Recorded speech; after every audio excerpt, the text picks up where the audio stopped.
We got a busy one here. I was going to try to react to all the different new patch news, the Season 2 posts that have all been made on Wowhead. All right, there's a lot. We started with this one. This has already got its own video, okay? Wowhead has actually updated the post. Well, they haven't. They just deleted the thing, the nonsense speculation. Still have not gotten confirmation on exactly what this means. I have a whole nother video from this. If you guys want to discuss this, please do that there.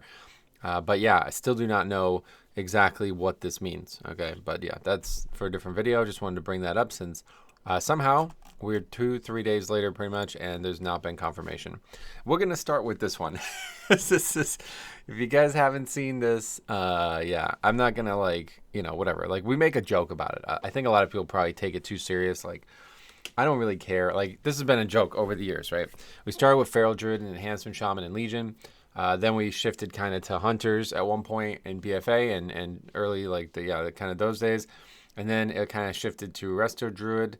We joke about like Azralan and Ragnaros Realms. We joke about different specs all the time. PvP, right? Bring up PvP, Final Fantasy 14. Like, it's just a joke, okay? I don't really care.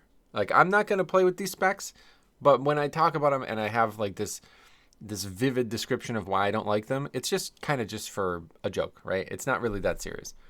But this one needed to happen, okay? Like, I don't really care if people want to play Resto Druid in season, in Dragonflight season with no interrupt and stuff. Like, it's whatever. You want to do it, I'm not going to stop you. But this one you should have listened to me on, because I was right about this the whole time. And it's really bad for everybody, okay?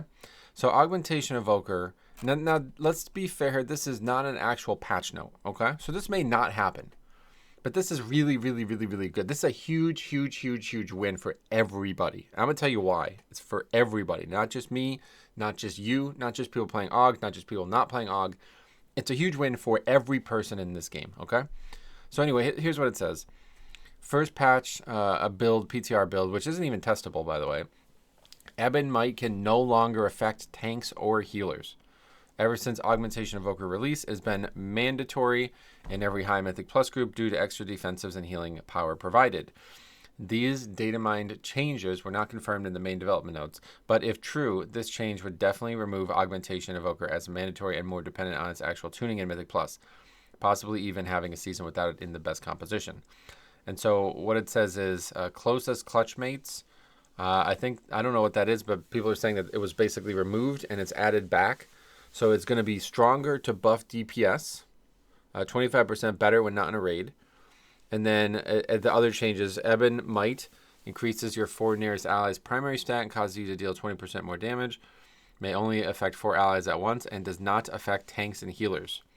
Okay, so there's still blistering scales. Like, there's other things, right, that they do. It's not just Ebon Might. So I think this is a bit of a preemptive judgment here, to be honest, because I don't look at Ebon Might as the main reason that they're good for tanks, like especially tanks. Maybe, you're talking about everything together, right? I would say. But this is really, really, really good for no reason other than perception. All right, like everything I've ever talked about this topic, like whenever we talk about Augmentation Evoker, it's about perception. Okay, it's not about and the tuning we've already shown. Okay, I've already shown a log on stream of the best Augmentation Evoker we play with. Although, to be fair, we did play with one who I think is maybe even better than that guy, but we never looked at a log of. And they're just significantly behind damage-wise. Like, they're not bringing the same amount of damage as everyone else. And everybody else argues about survivability and all this stuff. And like I said, whatever you can do. But it's a perception issue at the heart of it. It is a perception issue. And every single time we have this conversation, every single time somebody says this absolute nonsense. Well, there's a reason they're in the top keys. I'm doing a fucking 13, brother. I don't give a shit about, it's really crazy that this conversation goes this way. Like, I'm talking about pugging a 13, and you're saying, well, the people who are doing 19s have one. Like, this is why this is a win for everybody. Because this idea that they need to be in every single high key, which is also false, by the way. There's people out there running without them and still upgrading the keys. We looked at that on stream a while back, too. But regardless, it obviously is good in a high situation where you're not sure you can survive everything. As long as you can maximize. And on top of that, they're way easier to maximize in settings where you're making these very controlled burns. Like, we're going to pop all CDs. Every single person going to use CDs on this pack. and then you chill or whatever, like however it plays out in those high keys, you know, it's very, very easy to play Aug in that setting compared to in a pug setting when you're not sure if people are going to be sitting on their CDs, when you're not sure these people are even competent.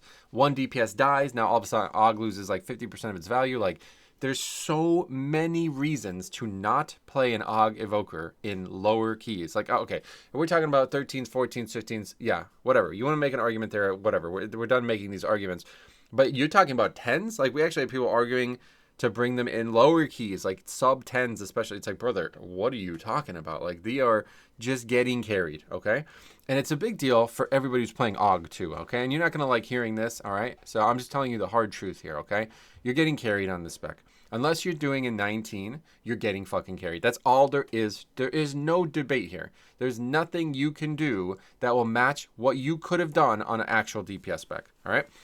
And unless you are actually playing with gods, like people who are killing the DPS charts, and you're then able to compete with them because of their really, really, really good damage, which kind of still means you're being carried, you're not contributing even numerically to the dungeon as well as you could have. And I don't know why you would choose to do that, because in the past we played with a lot of people who are like purely focused on their own DPS, right? And it seemed like anybody who now plays Aug is purely focused on the key success, which if that's truly your motivation, good. I'm really glad to hear you say that, and I'm really glad to hear you think that. But I don't fucking believe you. I really don't believe you. I think a lot of people are just like, well, it's a lot easier to play the spec, because the spec basically doesn't have any way that you could easily measure your success pack to pack. Like, everybody would look at a guy doing 1 million overall as somebody who's not playing well, right? Everybody who would look at a guy who did like 500k AoE in a big pack, and another guy did 5 million AoE in a big pack, and be like, all right, well, that guy is, he sucks right now. Like, what? There's easy metrics to gauge the success of the group as it's unfolding, and especially with Aug and, you know, blurring the lines here, it's like you kind of just obfuscate the conversation about skill. And it shouldn't necessarily ever have been about that. I agree with this. People who make that counterpoint, I agree with that. It's a group. It's not meant to be about individual skill. But I think at the heart of the motivation of playing the spec is that topic. Like, I don't want to be judged anymore, so I'm going to play a spec that can't really be judged. And then in doing so, you first of all take the ability away from yourself to carry. Like, you as a DPS have that option. People say DPS can't carry, but we have absolutely been in groups where DPS do carry, especially themselves. Like, maybe they don't carry the entire dungeon, but like one good DPS can carry a badder, like a worse one, you know? You have just totally taken your skill quotient out of it effectively. Now it's all in the hands of everyone else. So if you're sure every time you pug, you have stellar group mates, which I don't know how anybody could say that with a straight face, then yeah, maybe you can, you know, play to your best ability and it will matter. But if you are in a group with bad players and you're playing an Aug, you've just resigned to the fact that the key is not good. Like, that, there's nothing you can do about that. And I don't know why anybody would choose to do that. Like, I really don't know why anybody would choose to do that in a pug setting, especially like maybe 14s and 15s. I haven't done a lot of 14s yet. We finally got our first 2 on stream this week. But I don't know why you would choose to do. I mean, that's like, it's almost like you're just totally helpless at that point. And to choose to do that makes me really question your gumption. It makes me think that you're just there playing whatever the easiest thing is and hoping everybody else gets by, which I really have a huge issue with this, in this game. So, but again, it's all because of this perception. So if this perception is gone, we all win. Because now anybody who's doing it is going to have to do it because they love it. And a side effect of this, they're going to actually have to tune the goddamn spec. Because as of right now, it doesn't need to be tuned, right? You literally have one of the worst tunings of a spec ever in the meta. Like, it's absolutely terrible. It is so little damage compared to any other. Bring 2 rep pallies and then 1 rep pally and an Aug and compare them in a log. 10 times over, it's going to be 99% sure that the 2 rep pallies is going to do more damage. Like, there's never going to be a situation where the 1 ret and the 1 Aug are going to equal 2 actual good DPS, okay? It's terrible. It used to be really good. At one point, Aug was a DPS buff for the group. Like, it was the best thing you could bring. And now it's terrible. So when you have this situation where it's so poorly tuned and people are like, no, it still needs to be in the group, It's like, what do we... So, like, everybody who's always like, oh, the game's tuning is terrible, blah, blah, blah. Blizzard doesn't... Do they even play their own game? It's like they flip the switch off for Aug. Like, it's like, no, those don't count. They can be tuned bad because they're in the top groups. Like, it's really bizarre. It's like backwards. It's really super backwards. And this is Blizzard. They caused this issue, right? So I would have said this would have happened before they even announced that they're doing a support spec, but it's still happening. And now they're going to have to tune them, I think. It's the best takeaway here. They're going to have to tune them. Okay? So it's really, really, really good on that way because, one, you won't have all these people who are like, you know, slightly above average getting tricked into thinking we need to play down to a disadvantage just to have some slightly better. I really don't understand the concept. I don't understand the concept of bringing one in the keys I'm doing. And then you won't have people too confused enough to be comparing 19s in Discord to 13s in a pug. Like, that's just, I mean, the fact that anybody actually does that just really scares me. But regardless, that won't happen. And then 3, Blizzard will actually have to tune the spec properly now because, you know, whatever you want to say about the company, like, you can give them a pass. Like, the spec is demonstratedly succeeding without its having good tuning, just because it's buffing characters who have good tuning, and that's enough. Like, you know what I mean? Like, they didn't need to do anything further with the spec. It literally was enough. And now it's not enough, right? So this is actually really good because it puts the onus on Blizzard to tune the spec properly. So that's like, what, 10 minutes of ranting on the spec? That's the end of it, all right? I'm not going to talk about this again, and it's probably going to get undone. So I think this is probably not going to happen, to be honest. Like, I really don't think this is going to happen, but goodbye. That's hopefully that's the end of our Aug drama. And now anytime you see an Aug, they'll be tuned well and they'll be valuable in some way, and there won't be this weird confusion about why we need them and why we don't. Hopefully the end of this, but we'll see. Next up, Gilded Crests available from Delves in War Within Season 2, ? Pretty crazy. Season 2 will add options to obtain Gilded Crests from Delves, which is a huge deal, to be honest. It says from something called Delves Gilded Stash Tier 11 and from Delver's Bounty Tier 8 and up. We are unsure of how to get the higher tier crests, and there might be restrictions. Right now, this information is data mined only. Again, not another post. Unfortunate, but this is actually kind of interesting. So, Gilded Undermined Crest used to upgrade hero and mythic gear in War Within Season 2, earned from the following activities. So it says, I guess like this is the name of the crest. And then it's somewhere in the data mining, it says where it can be earned. I think it says that on the currency. Is that how it works? And so it does say that Delvers, so this is ruined. I don't know why I'm looking at that one. Gilded is now, oh, this is actually kind of a big deal too, because I think it was hard to get even ruined from Delves, right? I don't remember where you got them. I think you can get them from like Zekvir or something, but other than that, I don't know where you got them from. But yeah, this is actually really, really, really good. Because, well, the one thing that's very interesting, it says tiers 8 to 11 for ruined, and then tier 11 for gilded. So does that mean that you get both? I don't know. But one thing I will also bring up, the crests you get from Delves, you get like 2. Like, it's really, really, really low. So considering Mythic Plus is now giving, I think it's 20, right, from a 12? Wow. Yeah. It's probably good. I think people are probably happy about it, but I think it's probably going to be bad, and people are still going to be unhappy about it once it actually plays out. So I don't think Crest should ever come from Delves. We talked about this a lot, and I think they should only give Flight Stones at a maximum, because the gear that you get from Delves is far, far, far too good for its difficulty. Currently, I mean. But they're going to change some things, I guess, because this is going to come from 11. If you guys are unaware, there's actually a tier 11. It's fun. I really like it. It's way more fun than tier 8. Way, way, way more fun as a tank. But it's so freaking long. Like, it turns like a 7-minute delve into a 25-minute delve. At least the last time I did it. Maybe now it's a lot better. But one way or the other, it's a lot more fun. It just takes so much more time. Now, I don't know like what the farmability of any of it is, but are they gonna change their rewards? Because I would say what they need to do with delves to make them the best content that they possibly can be is they need some kind of scoring system. It needs to be a reason to run these. There needs to be some value to doing this challenging content because it's in the game, and I doubt anybody does it because there's not even achievements. Like, I'm not sure what the point of adding a tier 11 in the first place was. It doesn't give you more experience, I don't believe. It doesn't seem to give you anything. Like, it's actually just totally just for your enjoyment and challenge, which, as we know, most people doing solo world content probably don't want.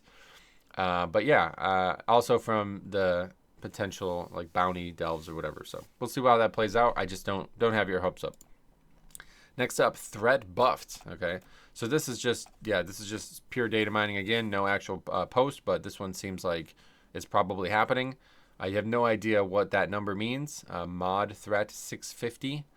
I guess that means that whatever the current value is of threat, it's going to go from 650 to 815, which is a relatively sizable jump. It says 22% buff, but I don't know what the number means. Like, I don't really have much issues with threat. Like, most of the times I don't have threat, it's because the person is bursting like absurd.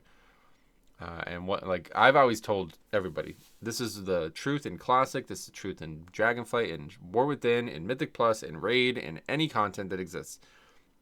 Threat is a cumulative number. It does not matter what your DPS is for threat.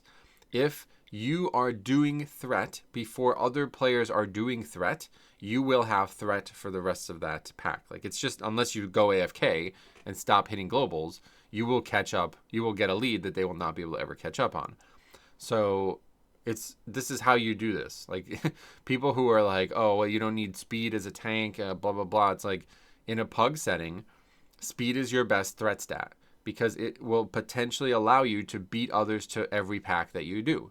And that's why I use the spells that I use copiously, and why sometimes I overuse them, because I'm so used to that idea that if I can get to the pack before the rest of the group does, then threat is gone. Like, it's no longer a factor.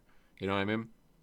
This is why people always used to say, wait for Sunders, or, you know, give 3 seconds for the tank, because that's exactly what you're doing. You're giving them the window I'm describing. So this didn't need to, I don't know why this needed to happen, is my point. I don't know what they're changing here or why they're changing it.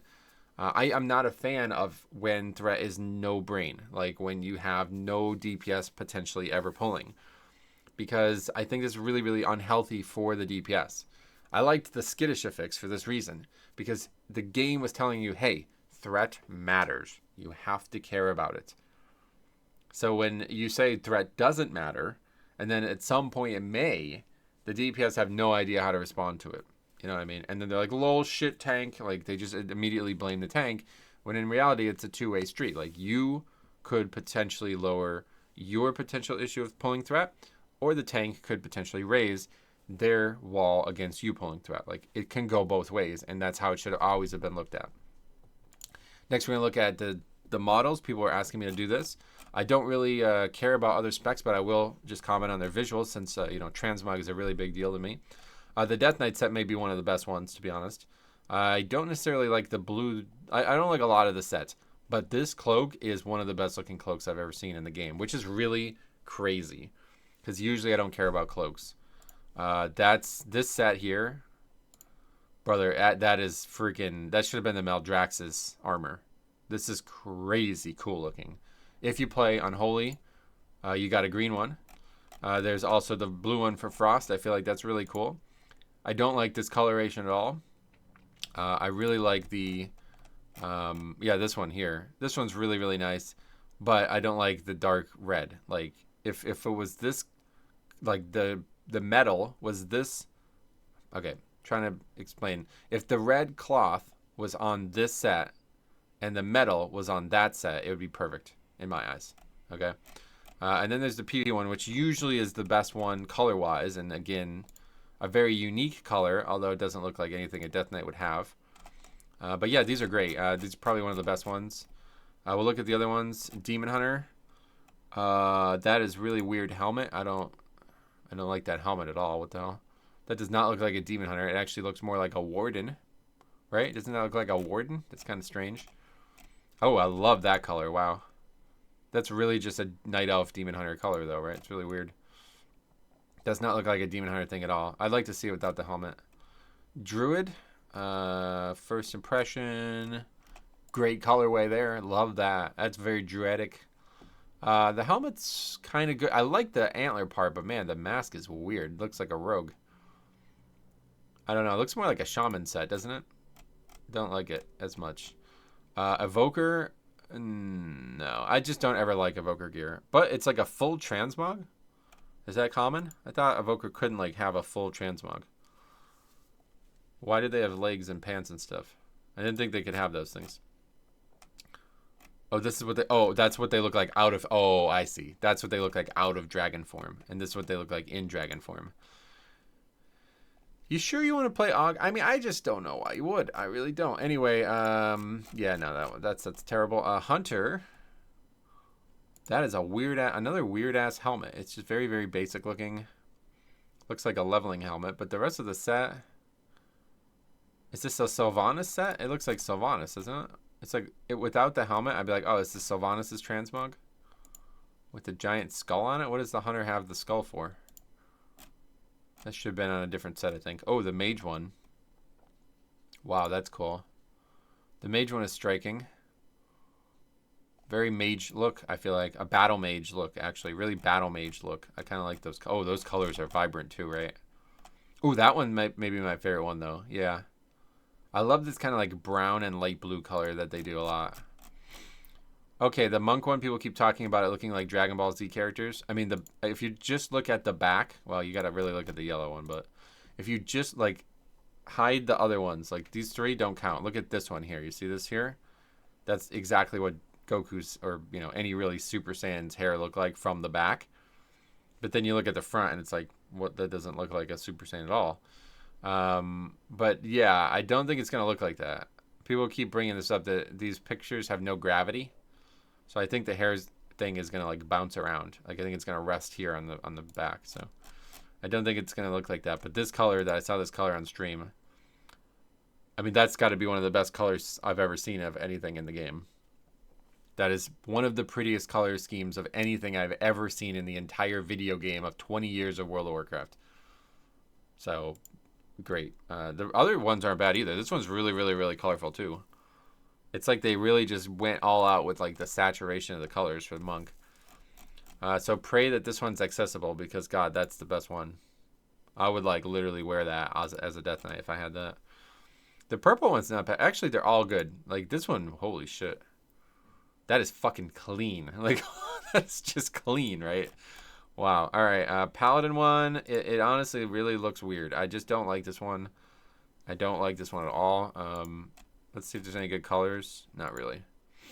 Again, not looking like a Paladin set. What is with the eyes? Like, they look evil. It looks evil, doesn't it? Don't they look evil? It's not a good color, and I don't like anything about it. Priest. That one's actually... Okay, the helmet's very interesting. It's like almost like a crown, and it's like one of these like judgment looking like very flat top things. I kind of like that look, to be honest. This color scheme is really cool. It looks too Arathi. Like I feel like the chains and everything, it's like trying to be Arathi, which is good but weird. I don't really get why. Rogue is like, what is going on with Rogue? It's like basically like from the bottom down, you're a pirate. The shoulders are druid gear, and the helmet is a pirate rogue. It's like, all right, well, if you want to play an outlaw rogue, I guess that'd be a good option. That's a cool color set, though. Wow, really cool. And then shaman is, yeah, this one is like, what? Are we sure that's a shaman? In what way? It's got some things that kind of look like lightning bolts, I guess. The Warlock's the best one by a mile. Like, without fucking question, the best one. The Death Knight one's really good, but I'm biased. So besides Death Knight, the Warlock one looks like it's out of Diablo or something, doesn't it? Like, actual demons are here. Crazy, crazy color. I mean, if this is truly what the... It's like blue, then green, then yellow fire coming out of there, like... Oh, that's insane. Like, the best one. And then warrior, like, what? Another bad warrior set. They used to have the best ones year after year. Now they got the worst ones year after year. So anyway, that's warrior. Then we have the set bonuses themselves. Just quickly go over blood stuff. Well, this is still like that on this post, but it's been fixed, okay? The set bonus for blood is Icebound Fortitude, not Survival Instincts. Obviously, that's a bug, or a typo, I guess. Each time you take damage, you have a chance to activate Luck of the Draw, causing you to cast Icebound Fortitude for 4 seconds, which is, that's a lot, right? How long does Icebound Fortitude last? That's like a full length, right? Your damage done is increased by 15% for 8 seconds after Luck of the Draw activates. So it's just like kind of a very, very basic one. Every tank has this exact same one. It's just a different one. And then Luck of the Draw has a 2-second increased duration with the 4 set on, which is going to mean... I guess that... I don't know what that means. Does that mean that we get longer Icebound as well? I don't think so. I think it just means... I don't know, honestly, what it means. It means you get 10 seconds of this 15% buff? Or does it also mean you get 6 seconds of Icebound? I'm not really sure. I assume it's only this one. Only the damage part. And I think they're doing that to try to convince people to guarantee them to wear the 4 set. Because a lot of these 4 sets are really weird. While Luck of the Draw is active, Death Strike costs 2 less runic power and can strike up to 2 additional enemies, though. So very, very, very interesting idea. I think they're trying to make Death Strike into a better damaging spell. Because it is meant to be your main spell, but it does so little damage in an AoE scenario that it's like you kind of don't even care about it. The big question, TLDR, what's everybody's thoughts on this? Is it going to heal as well? There was a lot of debate on this. I think it was mostly Jix saying like 100% it's going to heal because it always is based on the source. Like Dancing Rune Weapons doesn't heal, but it's because it's from the Dancing Rune Weapon. So provided that this is the source, it will definitely heal. And then I think it was Tom who was saying like, no, it definitely won't heal. I don't even really remember all the arguments, but like, yeah, it was a very hot topic when we were talking about it on the stream. So you guys cast your opinions on that now.